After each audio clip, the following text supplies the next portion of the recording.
A couple of more points about this limit of the reciprocal space, particularly in terms of how much we can cover in a typical experiment. This is crucial, particularly as the size of the unit cell increases. Suppose you see we have talked about the change in the wavelength up here, which we discussed in the previous discussion, and we found that changing the wavelength will give you larger number of reflections. Of course, not all 1,49,000 will be independent. It depends upon the symmetry associated with the system, but it will be it may be substantially reduced by 1/4 or 1/8 of the total number. However, it is a very large number of reflections, and once we have the access to all these measurements, we indeed can measure experimentally all these individual reflections. And therefore, if they are symmetry equivalent, we can take the average of the two.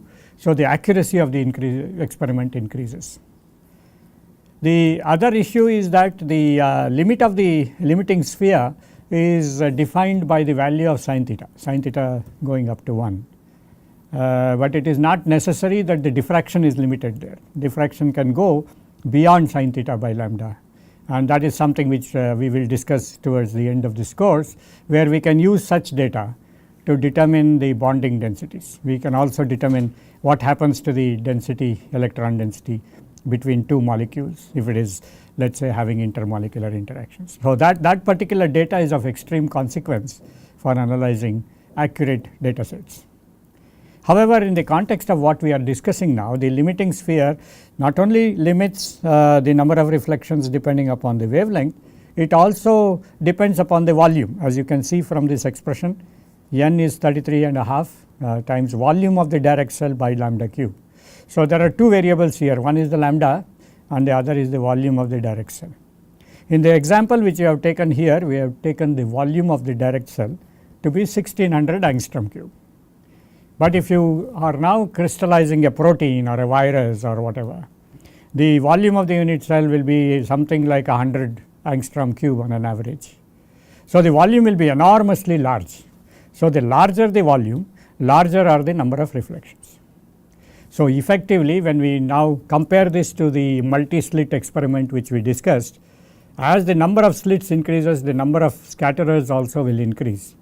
And therefore, in the case of a protein crystal structure, the number of scattering points associated with the electron density, which happens to be the atoms in the unit cell, they will increase enormously. And since they increase enormously, we will have the diffraction pattern.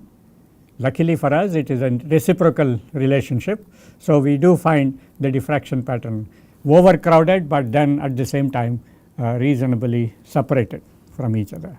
So, we have to have individual reflections separated from each other in order to estimate the intensities.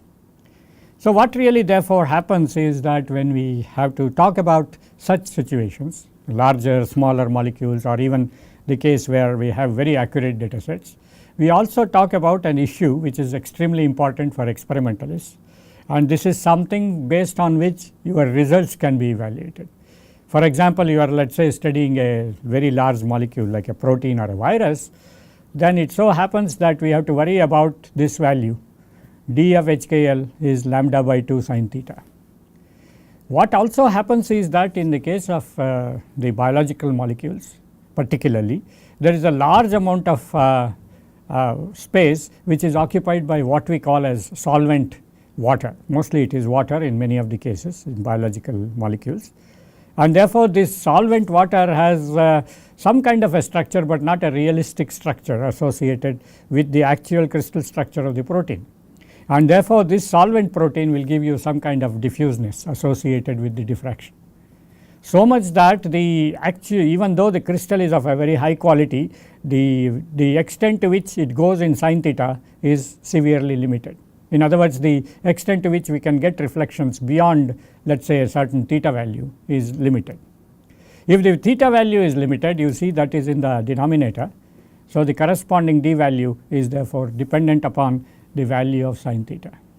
So, as we go to higher and higher sin theta's values, we can get to better and better DHKL, because what is relevant is 1 over DHKL from the reciprocal lattice point of view, and this 1 over d of HKL will identify the distance from the reciprocal lattice origin to individual reflections, and that d value is very crucial. So, we call this d value as the resolution. So, when we refer to this d value of a given experiment, and if the d value of the given experiment, let us say, is limited to 2 angstroms, that means the resolution is limited to 2 angstroms. That means anything beyond the 2 angstrom level is not a reliable conclusion. Suppose we are looking at, let us say, the distance between 2 carbon atoms, the distance is 1.54 or something. If we are now talking about a 2 angstrom resolution data, this we call as the 2 angstrom resolution data, depending on the d value. That depends again now only sin theta once the lambda is fixed. So, once the lambda value is fixed, we therefore decide on the resolution of the experiment. In a typical small molecule experiment, these resolution values are not so very critical. As you can see down in this table here, the minimum value of d of HKL we can reach with the wavelength that we, let us say, we use copper or moly. When we use the copper radiation, the minimum resolution we can get is 0.77. That means in principle we should be able to see the carbon hydrogen distances, just to give an example, because carbon hydrogen distance is around 0.9 or so. So, this is the resolution one would expect in a typical experiment on a smaller molecule. The problem with the larger molecules is, even though they also have the DHKL min associated with the lambda value, see, the minimum value of DHKL is associated with the wavelength we are using. So, shorter the wavelength, the lower is the d min. For example, in this case of molybdenum, it is 0.35. Obviously, using the molybdenum data to determine small molecule structures are much more accurate than much more reliable in terms of the resolution compared to the resolution we obtain from copper. But there are other limitations, because copper gives higher intensities. The intensities which we get from the copper diffraction is much higher in intensities, therefore, the measurements become more and more reliable than the measurements we can get from molybdenum at this resolution. When we go to this resolution, we need a very accurate measurement technique, and most often than not, since we now use high resolution CCD cameras or CMOS detectors or whatever, this kind of resolution limits is possible to reach once you have a good diffraction condition and a very stable lambda, and particularly a tunable lambda, which can be obtained from synchrotron radiation. So, essentially what we are now discussing is the fact that we have now a diffraction measurement possible. We have found out how the diffraction occurs in reciprocal space. We know the Bragg's law in reciprocal space. So, we can identify where these reflections come from, and how many reflections we can calculate also has been evaluated in terms of the limiting sphere response. However, the quality and the quantity of data depends upon the value of the d, the minimum value of d we can reach. So, in a typical small molecule experiment, these are the values, but for larger and larger molecules, this value keeps going up. So, when you see literature where structures of proteins and complexes of proteins and all are reported, you will see that in the title of the paper itself, people say at what resolution this work has been done.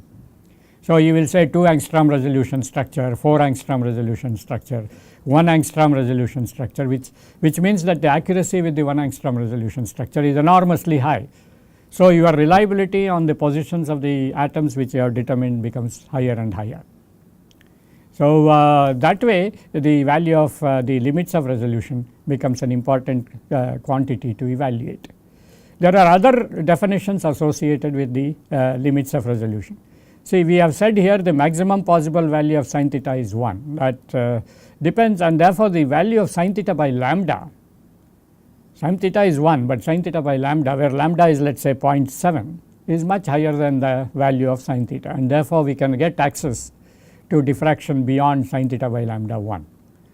And the minimum value of d of HKL, as we have seen, is lambda by 2. The other measures of the accuracy or the resolution which we can reach are in terms of this table, where we have the lambda we also have a quantity called sin theta by lambda. So, we can calculate the sin theta by lambda by taking this value down here, and that will be 1 over d of HKL, and that value is given in terms of what we see here. So, the maximum value of sin theta by lambda corresponds to 0.64 in the case of copper. So, obviously, if you are looking at the measurements which you want to do for covalent interactions and intermolecular interaction understanding in molecular crystals, copper is a no. You have to use the molybdenum and other lower wavelength diffraction wavelengths, so that we can essentially get to the accuracies which we are looking for. So, you see that the sin theta by lambda max is also a very crucial factor. So, if you are getting a data up to 0.648 in copper, it is equivalent to getting a data of 1.407 in sin theta by lambda in molybdenum. That means with the molybdenum data, the reciprocal lattice is effectively in principle expands, and these are issues which one has to remember when we choose the wavelength that is required for the given experiment. For example, if you use molybdenum radiation and try to collect the data on a protein, more often it is very difficult, because the intensities we get out from the molybdenum radiation are much lower than the intensity we get for the copper in case of the diffraction conditions being satisfied under the conditions in which we do the experiment. The other issue which has not been mentioned here is the fact that the temperature of data collection. So, that is also a limit of resolution, because at any given temperature, let us say at the ambient temperature when we measure the data, the reciprocal lattice is distributed in such a way that the ABC alpha beta values, or for that matter A star, B star, C star values will have a certain particular value. Now, as we cool the crystal, if we go down to let us say 100 Kelvin, there is a little contraction of the cell. So, since there is a contraction of the cell, there is an expansion of the reciprocal lattice. So, the expansion of the reciprocal lattice will allow us, if we can get into these kind of limits associated with the Dmax DHKL minimum, then we can access more and more data.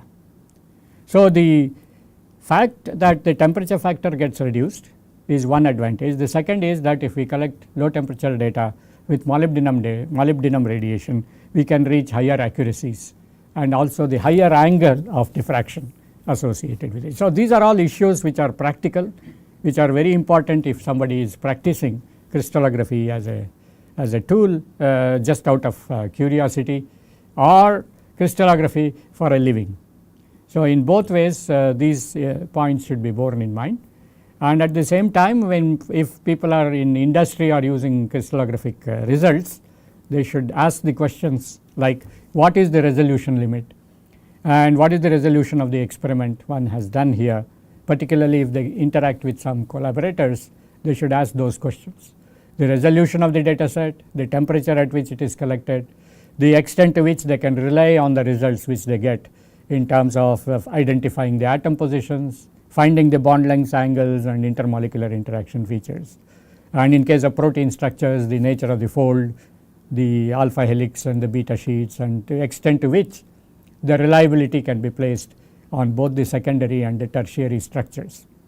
Quaternary structure is also an issue which can be addressed at this stage. So, this kind of brings us to a state where we can wind up on the discussion on the let me see what the next slide is. Yeah, we can wind up on the discussion on the reciprocal lattice. So, I think this is by far the extent to which anybody or any textbook would cover the reciprocal lattice information. So, the overall take home is that when we have a crystal which is kept in the path of an X-ray beam, we get the diffraction gives us the reciprocal lattice information. From the reciprocal lattice information, we get the information of the crystal, the nature of the crystal system, and then we also get something more, and that something more is what we will now address. The something more is to find out the point group and the space group information from the diffraction measurements. Because the diffraction measurements see the atoms and molecules inside the unit cell, they also see the symmetry that is relating one molecule to the other or one part of the ion to the other and so on in the given crystal. and therefore it becomes crucial that we not only get the highest resolution data, the examination of the reciprocal lattice values, that is in terms of the number of HKLs we have got, the way in which HKLs distribute themselves, in other words whether HKLs are all in one side and H bar, K bar, L bar on the other side and so on. So the question is now what is the way in which we can get information out of the measured reflections regarding the issue of a space group. Can we uniquely determine a space group by looking at the reflections and the distribution of the reflections, that statistical distribution of the reflections? How many are in the projection reflections, how many are in the axial reflections, what is the way in which the axial reflections and the projection reflections come up compared to the overall reflections, and in what way the overall HKL planes behave with respect to the incoming radiation. So that will take us to another part of the discussion wherein we will now see how this all develops. One of the immediate things which we notice is that for a centrosymmetric structure, we know that for every xn, y and zn, there is a corresponding minus x minus y minus z. So that means that the f of n, if you look at the expression for the sine part of the cosine plus sine which we wrote in the intensities, if you recollect that the intensities are written as fn cosine term first and square of that, sine term first and square of that next. So the sine term we said it vanishes in case of when we took the example of cesium chloride. Now that is because the sign value disappears depending upon where the atoms are sitting. The atoms are sitting there at 0 0 0 half half half. But when we say the atoms are sitting at 0 0 0 and half half half, we did not say at that particular stage moment that the 0 0 0 is also the position for the inversion center in cesium chloride. So cesium chloride is a centrosymmetric structure, and therefore in centrosymmetric structures you will have this sign function always becomes 0 as is written here. The reason why that becomes 0 is because of the fact that the sine 2 pi minus hx minus ky minus lz, which comes under the summation, is equal to minus of fn sine of 2 pi hx plus ky plus lzn. So when we take this expression, combine it with the f of n sine of 2 pi hx plus ky plus lzn, each other cancel, and therefore we get to a 0. So the summation over 1 to n all the atoms of the sign terms in any centrosymmetric structure is equal to 0, which means to say that the phase associated with centrosymmetric systems is always a real value. It cannot be in an imaginary value. So in other words, in principle what we are talking about is, if you now consider the coordinate system to be like this, and this is the real axis and this is the imaginary axis. The component of the phase along the real axis alone will be there in case of the centrosymmetric system. So it will be either 0 or 180 degrees. So it is either 0 or 180. So we also associate that as plus and minus. So the phase factor associated with centrosymmetric structures can be only real quantities, and therefore in other words we use only the cosine function in order to calculate the intensity. We will examine the reason why this becomes very crucial and also of extreme importance to solve the crystal structures later on. But at this particular moment we should remember that in centrosymmetric structures the phases are either 0 or 180 degrees associated with every HKL reflection. So on the other hand, in case of non-centrosymmetric structures, it can be anywhere in this 0 to 360. So it can be now having an imaginary component as well, because the value of the sign in the expression of intensity calculation will also have a certain value. Now one of the things we must go back and forth and always keep remembering are these two equations. These two equations are the bread and butter of our study. The first one is the structure factor, which now gives us the electron density, and the second one is the electron density, which gives the structure factor. These two are the so called Fourier transforms of each other. So, the way in which this develops is the fact that if we know the electron density and we know where the atoms are sitting, that means the vector r, then it is possible to calculate f of r.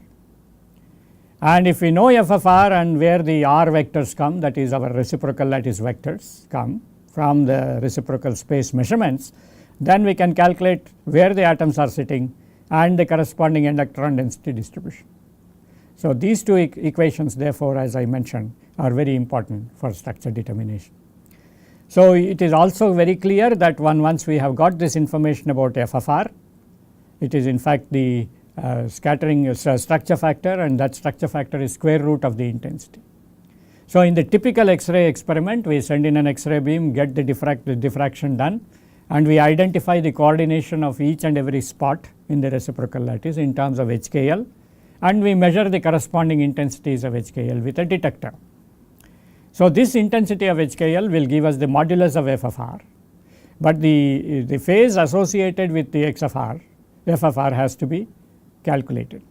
We actually estimate these phases by various means, because phase by itself cannot be experimentally determined, nor it can be accurately estimated to the accuracy that we require in a structure determination. So, therefore, this is always an approximation which will result in a nearby phase being estimated. So, in that context, the previous discussion we had on the possibility of a center of symmetric molecule having a phase of 0 or 180 gains a lot of importance, because we have only two possibilities for every reflection, and as a consequence the structure solution protocols become easier. We will evaluate them little more closely later on. So, the Fourier transforms, we need to use the structure factors f of r to get to rho of r. So, that is our aim. When we say structure determination in the solid state using the symmetry information and on the way in which the diffraction pattern appears, then we have to use the f of r to get to rho of r. The Fourier transform will give us the final result. At this time, I just want you to make a note. You see, we have in an experiment we have the intensities measured. Now, why can't we use intensities directly and get to the structure? In principle, it is possible. What we get when we use the Fourier, in fact, the I of HKL and Patterson UVW, this Patterson function, which is essentially a vector map. It depends upon the vector distance between atom 1 and atom 2. So, if there are two atoms, the distance between the atoms is the characteristic of u, v and w. So, u is equal to x1 minus x2, v is equal to y1 minus y2, w is z1 minus z2. So, the inter-atomic distance is the function which goes and becomes the so called Patterson function. Here there is no phase problem. So, we can use the intensities in principle to get to the Patterson function, and if we interpret the Patterson function properly, then based on the Patterson function, because we have all the atoms there, but not as atoms but as interatomic vectors. So, there are lots of limitations in this approach, but this particular approach, which was developed by Patterson in 1925, can also be utilized under very special circumstances, which we will discuss when we go for the structure determination. So, essentially Fourier transform is the key, and the Fourier transform on f of r is the one which is required to get to the electron density which we are seeking. So, if we use this I of HKL, we get PUVW, then we have to treat PUVW in such a way that this eventually leads to rho of r. So, how to go from PUVW to rho of r will be a part of the discussion when we discuss structure determination protocols. So, at this moment therefore, we see that the phases associated with the centrosymmetric systems become all real. So, that the functions become cosine functions only when we do the summation to calculate the structure factor. Now, let us understand therefore the structure factor in more detail, because the structure factor is the one which we need, and the structure factor is a quantity which depends upon the wave nature of the material. So, suppose we consider a disturbance, it's the electromagnetic wave, which is now related by this expression exponential I omega t plus phi. We are going to take exponential I omega t out. This is equivalent to the expression we wrote earlier on in terms of E naught exponential I phi HKL. The phi HKL is the phase that is associated with individual reflections. Modulus of A is nothing but the modulus of f of HKL, which we get from the intensity measurements. Exponential I omega t we are going to drop completely because the diffraction is assumed to be coherent. There is no change in the frequency. The fact that there is no change in the frequency, we remove this. In fact, if we had considered this, the possibilities are very immensely interesting. If we had considered this and then involved the expressions for the structure factor calculations, what we will get is the behavior of what is known as Compton scattering. And Compton scattering analysis will give us the momentum densities and so on. But that is not a part of our discussion here. So, we are going to remove this exponential I omega t. So, what we require is therefore this quantity A. So, for a single wave which is coming out from the experiment, we have a modulus of A which is nothing but our modulus of f of HKL. We will bring in the f of HKL later, but we will understand the mathematics in terms of the disturbance which is associated with phi, which you can call as a wave function if you wish. So, the wave function depends upon the modulus of the amplitude. A is the amplitude here. Exponential I phi represents the phase. So, this is the amplitude, this is the phase, amplitude and phase together give us the wave function. So, therefore, we have a wave which is coming out. This wave of course can be constructed based upon the overlap of several other waves, as we know, depending upon where the atoms are in the unit cell and so on. So, at this moment, for our simple discussion and understanding, we will assume that there is a wave, single wave which is coming, which probably could be the resultant wave of all the waves overlapping in a given direction. So, if we consider that as psi, then we have A is A times exponential I phi, forgetting exponential I omega t, that will be the simplest expression. So, this expression is if you consider this quantity A, the quantity A, as we already saw, has two components, the cosine component as well as the sine component. So, we express therefore the value of A as equal to x plus I y. The value of x is modulus of A cosine phi, and the value of y is A sine modulus of A sine phi. So, the imaginary component is up here. So, this therefore now gives us the definition of the amplitude. So, the amplitude has got a real part and it has also got an imaginary part. So, the real part has a certain modulus of A, the same modulus of A is associated with the imaginary part as well, and phi is the angle which is shown here. So, if you take this simple Argand diagram, this is known as Argand diagram by the way, you all know this. So, it is this is the real axis and that is the imaginary axis. You have this value of A, which is what we would like to determine, and that depends upon the value of phi. So, whatever is the value of A depends on the value of phi. So, in terms of the projections, we have written A is equal to x plus I y. So, if you take the projection of this onto this gives you the value of x, the projection of this onto the imaginary axis gives you y, but since it is on the imaginary axis, we have A equals x plus I y. And now what we do is this modulus of A, since it is x plus I y, we can you square each of these quantities. You remember how we did the intensity calculation. When we did the intensity calculation, this we took it and squared it, and that value we took it and squared it, and therefore I became minus of I, and so we had this value which is not having any imaginary component. So, that is how the intensity developed. So, if we now therefore draw the analogy with that one, we have modulus of A is equal to square root of x square plus y square. So, that means in mathematics we can write this as A times A star. This A star is what we call as the complex conjugate. A star is if A is x plus I y, then A star will be x minus I y. So, the product of A star will give us the modulus of A square, which is our intensity. So, the intensity therefore consists of not just the structure factor alone, it also consists of the product of the structure factor with its complex conjugate. So, the structure factor with its complex conjugate will give us x square plus y square, which is the modulus of A square. So, you also see that if you want to calculate the phase associated with this A value, then you see that it is very straightforward now.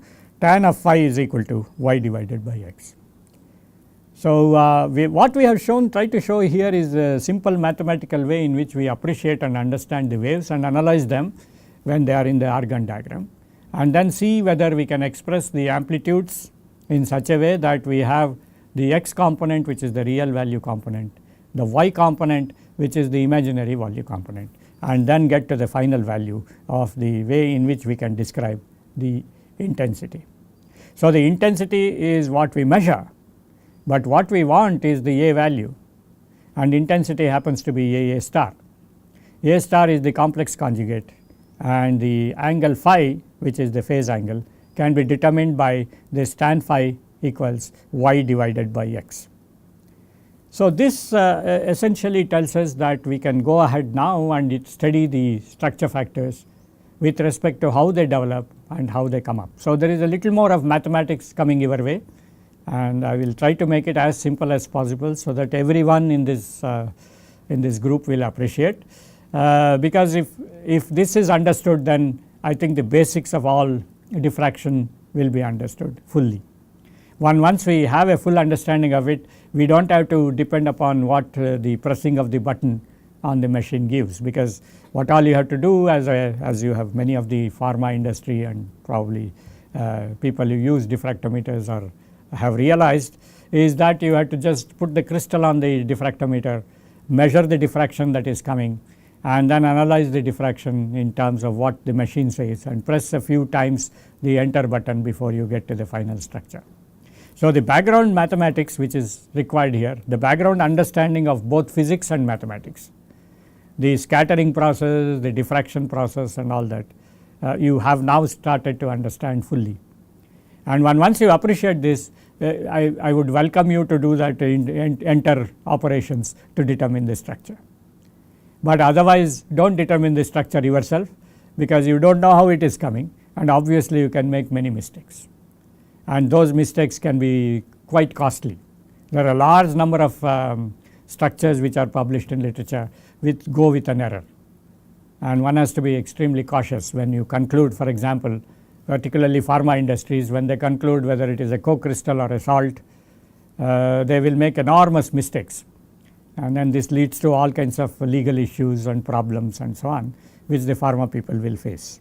So, if some pharma people are taking this course, then it is addressed to them that this what you have learned today and what you are going to learn over the last few days, and also what you are learning in the next few days, is rather looking very complicated because it has some mathematics. I am trying to make it mathematics as simple as possible, but you will be able to appreciate why we do this, because once you do that, you will not make such mistakes where you cannot, it not only costs a lot of money for your company, it also causes lots of other problems, because people take your drugs. For the pharma people, it has to be taken with seriousness, that what we call as a structure, as a co-crystal or a salt or a polymorph, all these issues one has to worry about when such a thing happens.